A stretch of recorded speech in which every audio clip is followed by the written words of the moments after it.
Have you ever done something like completely normal and then you become hyper aware in that moment? Suddenly you're like, wait, whoa. It's almost like a Raven Baxter moment.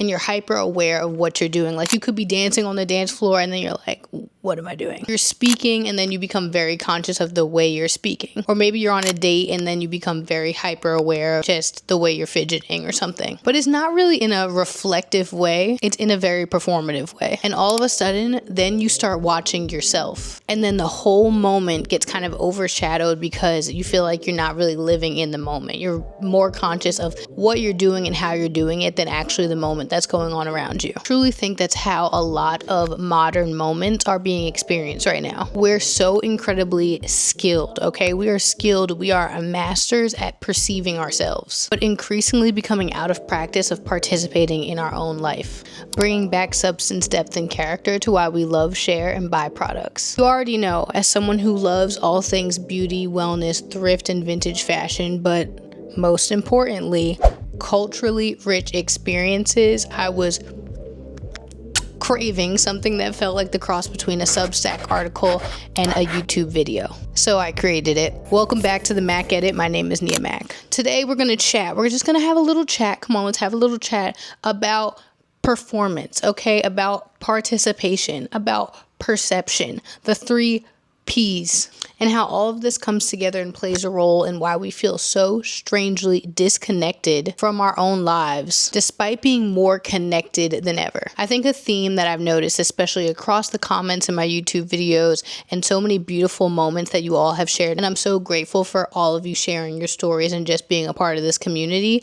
I think the through line, I think one of the key things that I'm noticing is not necessarily that we all collectively are lacking confidence, right? Because we have the tools and the how-tos and the boops of the bops for all the confidence things, right? The self-improvement content, it's abundant, okay? And oddly enough, I don't think community is disappearing. Thank God. Thank God. And even though, yes, the brain rot and attention spans are quite fried, I don't again think that that's the whole story. You know, we like to talk about the nuance, the context, and just all that goes into it. We are the first generation in history to build our entire identity while being observed almost constantly, round the clock. And that changes people. You can't expect that not to change people. I realized this while watching Love Island and some of our favorite reality TV shows. Even if you don't watch Love Island, like you're not clued in, that's fine. Cool, because you don't need to be. Whatever, next caller.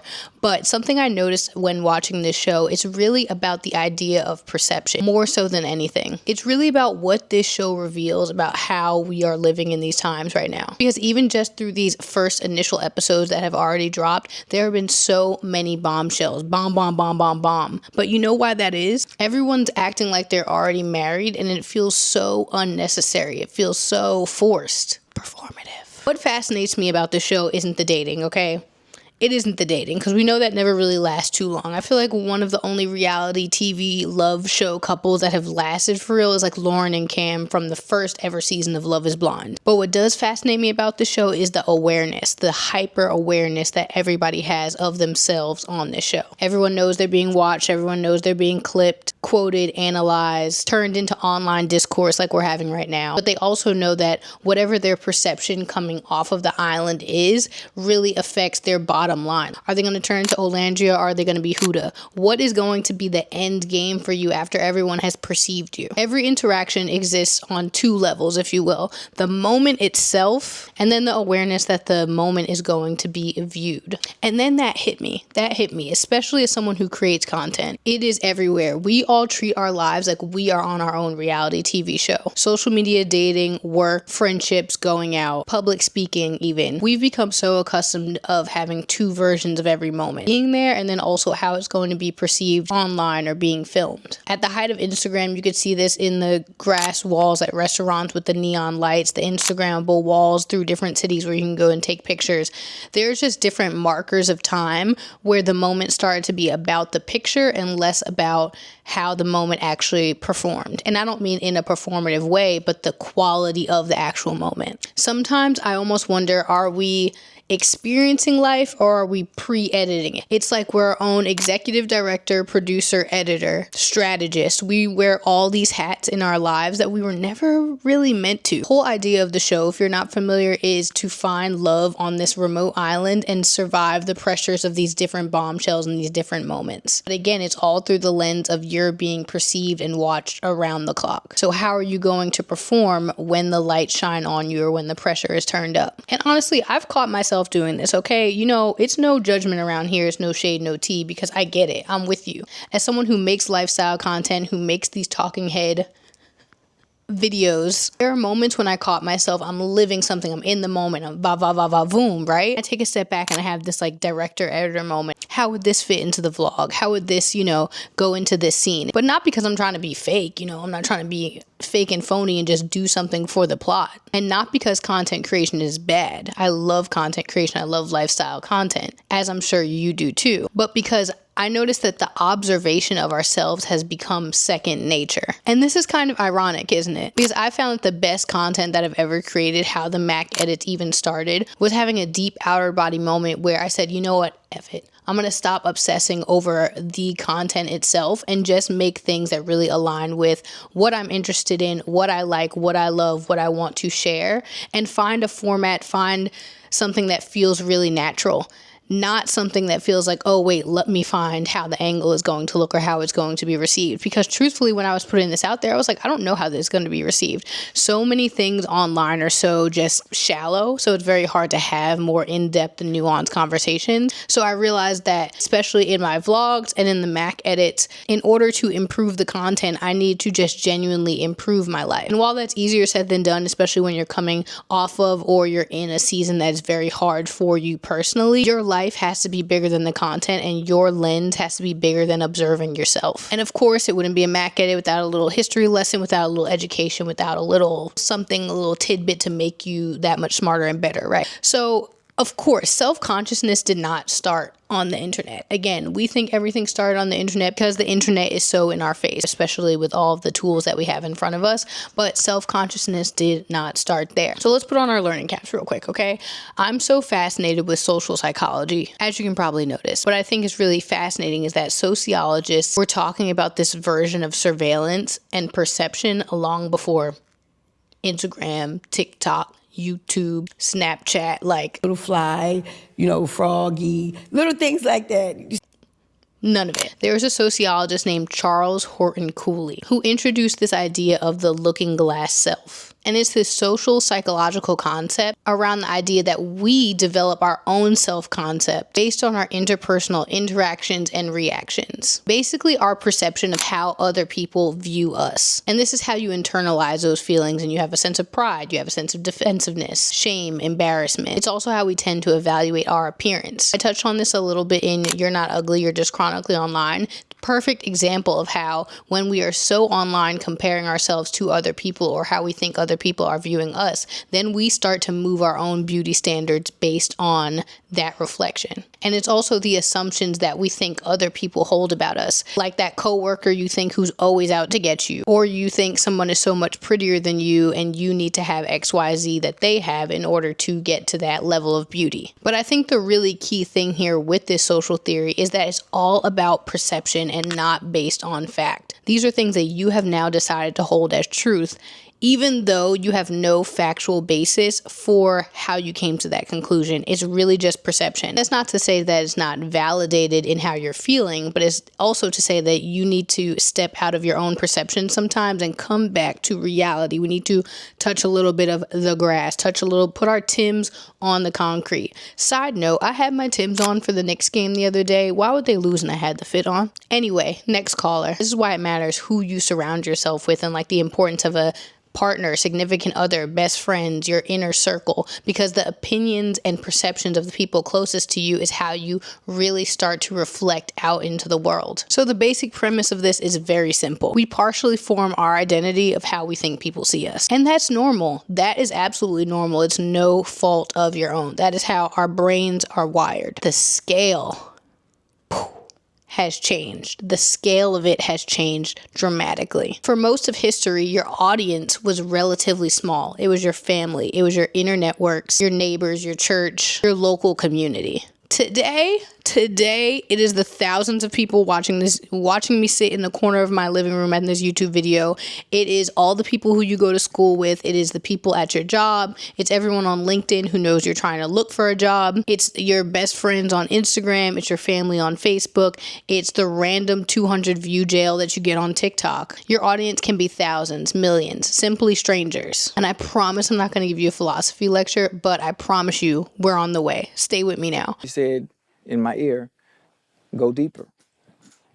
Stay with me now. There's a philosopher who wrote about this very thing. His name is Michael Foucault. He wrote about how we begin regulating our own behavior based on these perceptions, based on the belief that we may be observed. Perfect case in point of this is TikTok. TikTok in 2020 is not the TikTok we have of today. People were on there, dancing, boop to the bop, hitting their 1-2 step, their 8 count. Now it is so serious, and you can see that in the comments. You can see that in the chronically onlineness of it all. The vibe has completely shifted because at first it was such a new avenue.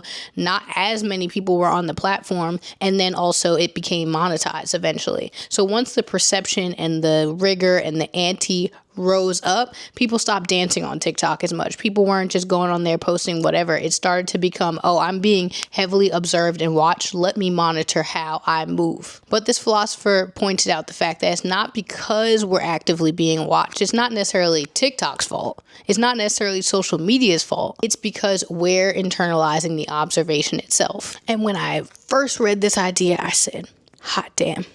It wasn't necessarily that social media created this self-consciousness and this hyper self-awareness. It industrialized it. It was like, oh yeah, we're going to make some point off of the fact that people perceive this observation about themselves. Now, I know, like I said, the word performative has become performative, but I think we've accidentally confused two things, right? Performance with performative behavior. We need to bring back performance. Not enough people are performing these days. The girls are not giving us performances. We need to be in the clubs with 6-inch stiletto heels. We need to be out volunteering. We need to be at church. What do all those things have to do with each other? Performance. And the internet loves criticizing performance unless it's in the accepted avenues that we can conceptualize it in. Athletes performing, musicians performing, speakers like myself sitting on here on the internet performing, dancers performing. Those are the traditional avenues that we've come to the conclusion collectively, hey, it's okay for them to perform. So why is it not okay for you to perform? Performance is not the problem. I think we've villainized and weaponized performance and performative and meshed it all into one thing. Because performative behavior is when perception becomes more important than the participation itself, than the reps, than the performance. And if any of you are former or current athletes, dancers, artists, you name it, okay? You name it. In order to perfect your craft, you have to perform. Next, Mia. Mia, you don't apply the corrections. But we've become so focused on how things appear that we've forgotten the value at how to actually be good at it. We've confused caring with how good something looks, or caring how well we can even do it. That's why it can be really hard for you to think about the ideas and things you want to do moving forward, because you've already forethought about the perception of it rather than the execution of it. You're like, I want to go back to school, but wait, what will people even think about me, rather than do I have time to focus on the studying? You've thought about, I want to go back to dance classes. I haven't danced since I was young, but you're like, dang, are people going to laugh at me when I'm in the class and I don't know what I'm doing? You want to start your YouTube channel, but you're like, I don't want to be another one of those people trying to be a content creator. The perception is ahead of even the execution of the idea or even being good at it in the first place. And that's just so sad, because it puts up such a blocker for your blessings and for you to be able to move how you want to move. We have to be free. We have to be free. This is where I think about my childhood. Just indulge me for a second. I grew up in church, as I mentioned before. Almost like the closest thing to a preacher's kid, and I'm not even kidding you, not even being dramatic, okay? I was in church more days out of the week than I can count. I'm not here to argue if that's a good or a bad thing at this point in my life. We can have that TED Talk another time. However, what it did show me was a place to perform. You had to get up and do the church announcements, the usher board, the this, the that. Think about the places in your life when you were a child where you genuinely had to go and perform, whether you liked it or not. Your parent was like, go ahead, get up there, do it. It was some kind of social organization. It was out on the streets. It was in the community. You had to like buck up and just go out there and do stuff that you may not necessarily have felt all that good at yet. But by the end of it, by a couple years down the line, you remember it as a core childhood memory because you eventually probably became good at something. And even if you didn't, you found out what you weren't necessarily strong at. A lot of my comfort speaking online or on camera, I mean, don't get me wrong. Sometimes I'm back here like,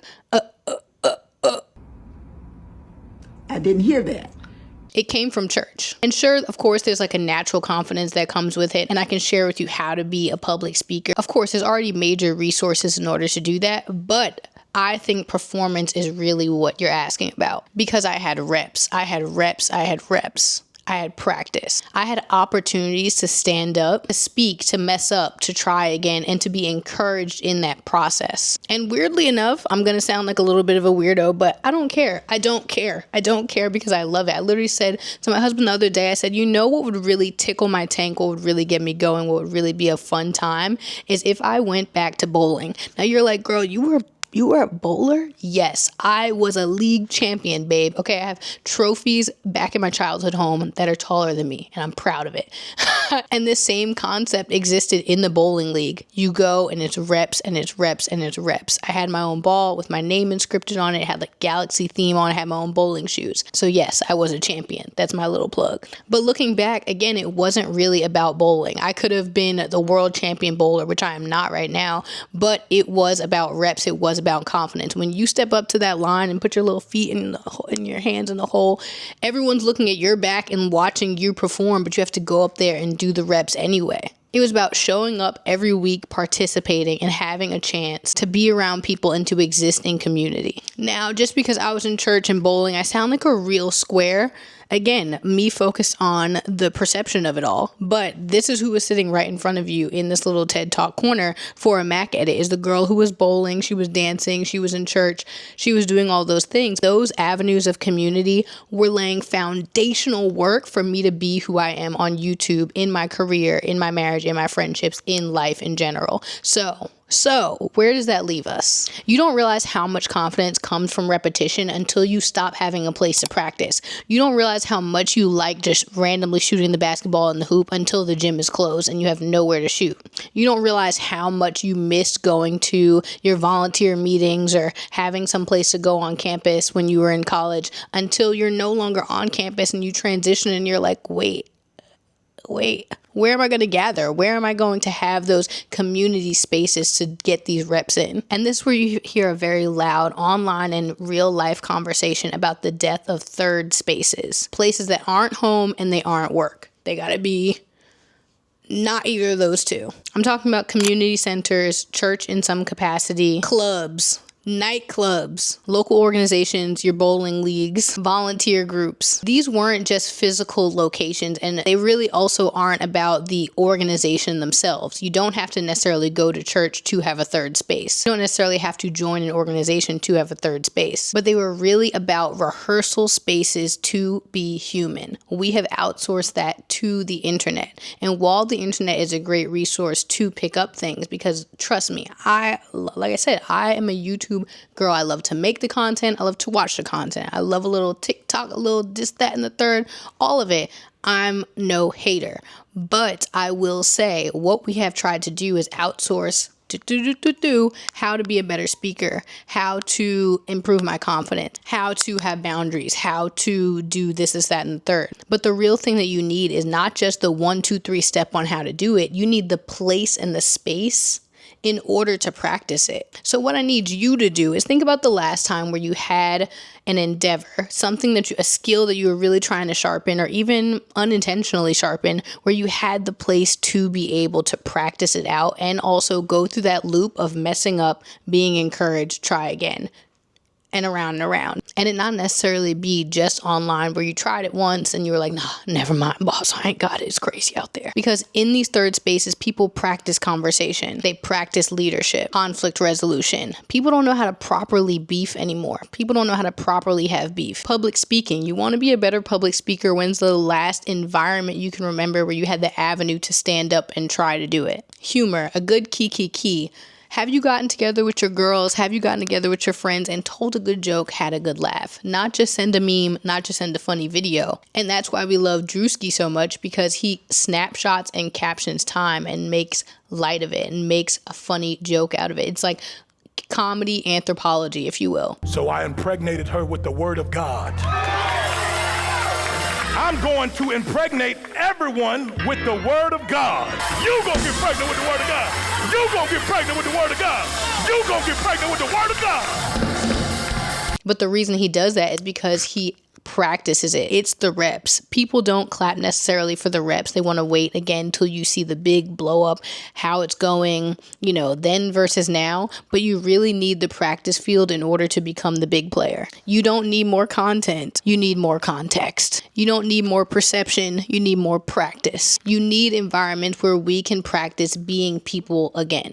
Now, I know the pandemic definitely played a huge role in this. Don't get me wrong, I understand there are a lot of circumstances out of our control, but we got to snatch some of that back. One of my favorite examples that I've seen recently has been this tension in fashion. Fashion has definitely been wrestling with the same question. How do we meet people on their perception and what they think they want to wear, and also the practicality and the practice of it in real life? Are these clothes meant to be seen online or photographed? Are they meant to be lived in? What does the audience want? What do the fashion girlies want? Like when people think of Chanel, they think of a very luxury, astute, fantasy, elegant, somewhat distant, if you're not necessarily into luxury fashion, aspirational luxury of a fashion house. And there's a new creative director at Chanel. And in December, I was absolutely blown away, floored by his first show in this new role in this fashion house. He transformed a desolate New York City subway station into a Chanel runway fashion show. How friggin' iconic. Now, do I want to be marching around in my Chanel loafers and my Chanel bag in the New York City subway? Maybe, but it wasn't necessarily about the luxury fashion and the luxury clothes that were on their body. Usually you would think of a Chanel fashion runway show at Palace, grand staircases, just all this romantic luxury, clean, polished look. But a subway is not what I would think of when I think of Chanel. Models were coming out of train cars. They were walking in and out of the columns, movement, commuting, real life. And what struck me about this show, it wasn't just the clothes. That was almost like an afterthought, if you will, when you saw the photos and the videos of the fashion show. You were like, wait, okay, now let me look at the clothes. It was the philosophy that drew you in. It's really always the philosophy, the intent, and the purpose, the meaning and character that draws you into something first, and then you're like, oh wait, let me stop and pay attention. Who are they? What are they wearing? What are they doing? That's the hook. You are the hook. The deep meaning and character that you are looking for is the practice in your own life. Because suddenly, even as you see in this fashion show, it's not just about fashion, not just floating above in theory. It's about participating in real life. That's what made this show so impeccable and widely praised. And that's what makes you so impeccable and you so widely praised, when you participate in your own life rather than just floating around in theory and wishing and hoping and praying that these big things are going to happen for you. And this is why I take a little bit, un poquito of a beef with the very be delulu about things movement. Well, first of all, because if you've ever struggled with your mental health, being delulu, or you know anyone who has real severe mental health struggles, diagnoses, etc., you don't want to be delulu. You don't want to be delulu. You want to have your boots on the ground. You want to wake up, as my elderly folks would say, thank God I woke up today in my right mind. Okay, I don't want to be delulu. I want to be in my right mind. But I think what that saying does, especially as people, especially in the self-help, wellness, fitness, all that community, when they tell you go after your dreams, be delulu, do. What I think really happens there is you disconnect yourself from the reality, and also you disconnect from yourself from the power that you have right now. You disconnect yourself from also what got you to the place that you are. You don't get to really appreciate the moment and participate in it because you're so off in this next stop fantasy land, your Pinterest board, what somebody else is doing, the next step. You're off in Delulu land, but really, what about right now? What about this land right now? This land that you have your 2 feet on. So even in this fashion show, you could see the most luxury thing isn't fantasy. It was humanity. But one of the most amazing luxury things you can do for your own life is not just be in fantasy Delulu land, okay? You can be in your own humanity, in your own right, and really appreciate all you have to bring to the table, because participating in your life is so romantic. It's so beautiful. It's so what we're craving right now. We've outsourced too much to being Delulu, to being in fantasy land. We need to snatch it back, and we need to bring back the power into our own reality, into our own community, into our own life. That's just my 2 cents on the matter. That's just my argument, okay? That's my beef. And that's why we're not craving perfection. We're not craving, the perfect curations anymore. We're craving presence, because now that we have so much access, which is so amazing, it breaks down so many barriers. We see that these things can happen. We see that they can be idealized and romanticized in such a way that we don't need that anymore. I think that came out of a time when the internet and social media really boomed off, and people were like, wow, exposed to so many more lifestyles, ideas, information, education, fashion, style, beauty, wellness that they had never even seen before. But now that we've seen it all, I'm telling you right now, I've seen what I needed to see. I've seen all I need to see. You need to see it in your own life. You need to participate it in your own life. So now that we've covered a little bit of social psychology, let's do a little physics. I was not naturally the greatest at science, but one thing I appreciated about it is it doesn't really care how prepared you feel, especially learning as a personal trainer and even just as an athlete and different avenues in my life.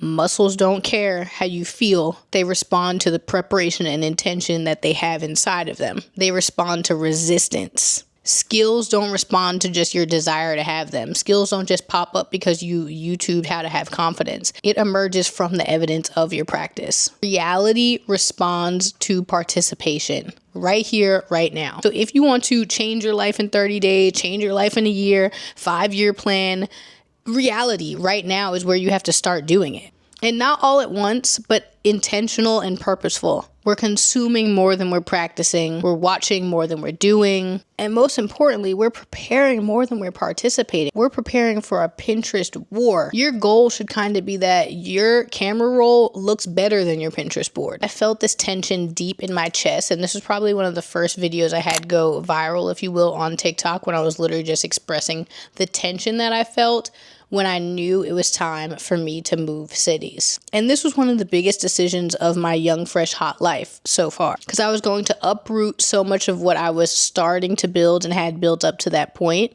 and completely do a Control-Alt-Delete right turn at the red light on my life in a way that was just, it felt unprecedented for me at that time, and it looked crazy to everyone else. But I knew deep down in my bones, in my spirit, I was like, God, hello, this is where I felt most aligned. I wish I could tell you I had every answer when I was like, it's time to leave Charlotte and go back to New York City, but I didn't. I did not. But I knew eventually I had to stop theorizing about it and just feeling like, yeah, that's going to be it. That's going to be it. And I had to do it. I had to take a leap. I had to start participating. And yes, was it hard? Yes, was it difficult? Yes, did it produce some strain? Was there a transitionary period?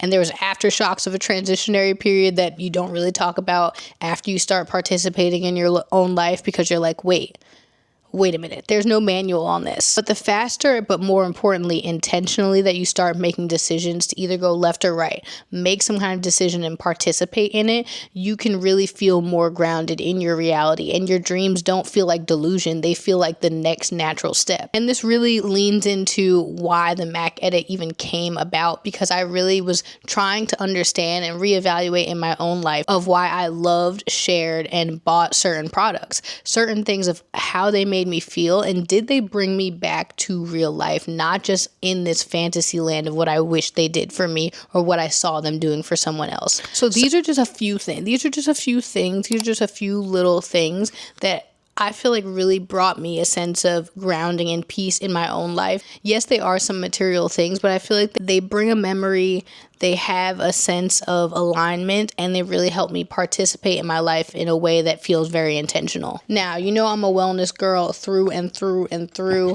and I've screamed to the hills not only about my struggles and confidence issues with acne and scarring and just oily skin that you could fry a chicken off of, but also with just regulating my nervous system, calming down, disconnecting, closing my eyes, and just feeling calm and peace. When I need to tap into that moment, of course, not only am I praying first and foremost, but just from a physical sense, when I feel like my body just needs that moment, I am pulling out my red light therapy device. If you watch the M.A.C vlogs, you know this is one of my favorite and best purchases absolutely ever. This one is from the brand Mito Red Light, and this is a hefty boy. This is a real deal Holyfield. I like a red light therapy device better than just like the mask ones that you strap on, because you can use this on different parts of your body. It's really great for muscle recovery, cell turnover, stimulation in your collagen, and overall it's just really freaking relaxing. And you can't get on your phone, you can't, pay attention to what else is going on around you. You can't pay attention to what everybody else got going on around you when you put your little goggles on and you got your red light therapy on for at least 10 to 15 minutes. I try to do that 3 to 4 times a week. I love red light therapy. And disclaimer, this is not the most, least expensive device ever. It's definitely an investment piece in my wellness routine, but the benefits of this have truly changed my life, and I'm not even being dramatic. This is something I will keep incorporated forever and ever. Amen. Now, something that really helps me bring it back down to earth is music, and not just any music. Like, you can put on a playlist and whatever. Last M.A.C Edit, we talked about how nobody makes solid albums anymore. Enter the chat. I love physical vinyls. Me and my husband, we collect vinyls at this point. I have some of old family members' vinyls, like OG records, and some new records that we've picked up along the way. So one of my favorite artists is Leon La Havas. She is a woman, a beautiful, wonderful woman who can sing her absolute ass off, out of the UK. She is a Black Cuban descent. She has such a funky, wonderful, soulful, rhythmic, idealistic sound out of her. This album is one of my favorites. It got a little rough, it got a little beat up, but the songs on here really tug on your heartstrings between the dichotomy of like love and pain, happiness and sorrow, joy and tears. Like, it really brings you all the way through in this beautiful melodic way.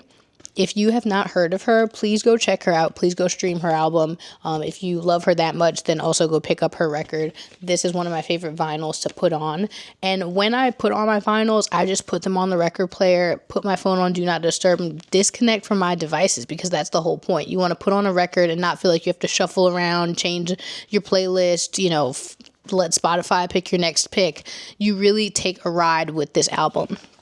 Now, one of my top 5 artists ever, probably top 3, to be honest with you, is Lauryn Hill. Like, to know me is to know that I am the spawn of Lauryn Hill's cousin, daughter, Uncle Fish at this point.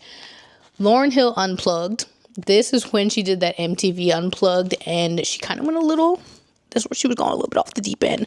But one thing Lauryn Hill will do is she may be a little wild sometimes, okay? She may show up to a concert 2 hours later, or even not at all. And while some of this album, it feels like she's rambling, if you've ever lived for more than 5 seconds on this earth, the longer I live, the more I realize, no, sis wasn't just rambling. She was going through it. One of my favorite songs that I can listen to on this album, that I can go bar for bar on, okay, is Mystery of Iniquity. And also, I find it hard to say, is probably my second on this album. If you've listened to this Lauryn Hill Unplugged, please let me know your favorite on this album, because we can chat music. Me and you, we're good. If you know either of these 2 albums that I just referenced, me and you, we're good.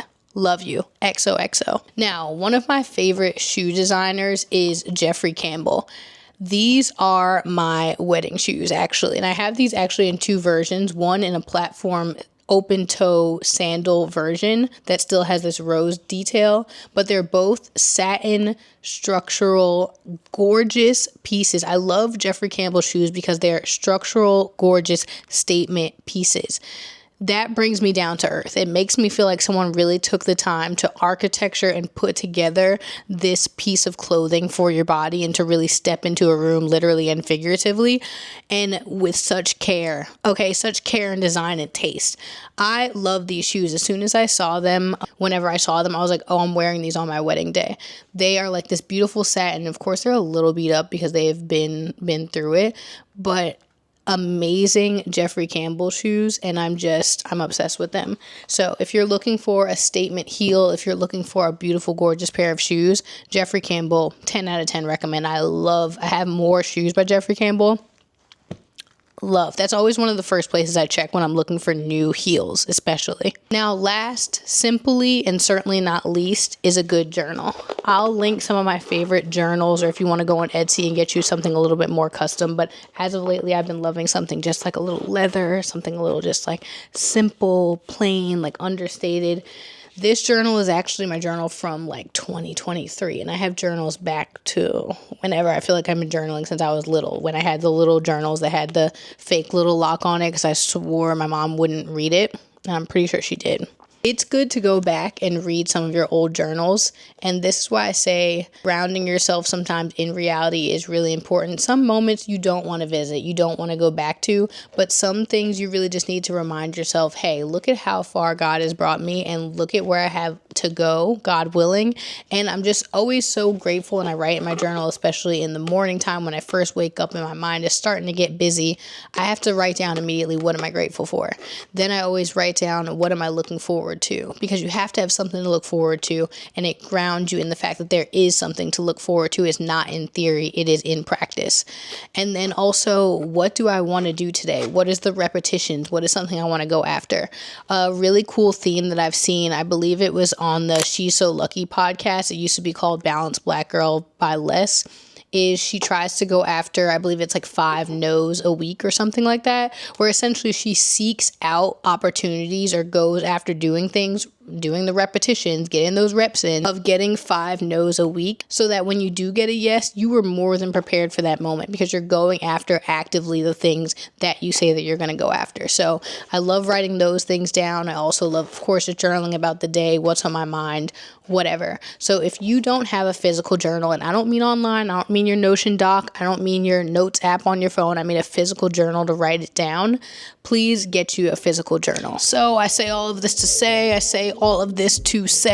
I don't think people are afraid of participation. I don't think we're as self-conscious and nervous as we think we are. I think we're just afraid of being seen trying again and again and again and again. And those are very different things. And I'm definitely not trying to dismiss the lack of confidence or where you've been shut down and removed and just how life has treated you. Definitely not trying to dismantle that. But I do want you to know, the solution isn't logging off. The internet, it's not going anywhere. Social media is not going anywhere. Matter of fact, I want you to stay. I want you to stay right here with me. We're going to do it together. The solution isn't to become absolutely out of your mind delusional. The solution isn't to pretend that nobody's watching. It's honestly just to rebuild such a rich, full life that participation and the repetition becomes more important than the perception of it. People who are building things that are going to last and people who are building things that have meaning, they do not care what the perception looks like. They just relentlessly go after it with this confidence, with this pizzazz, with this jazz, with this joy, with this peace. Because the athletes who step up on the line at the Olympics, they don't just step up there on the first day out. They've been practicing and doing those repetitions for years. Because especially within us, eventually something will shift. The first few times, the first reps, it's not going to be easy. It's not going to be comfortable.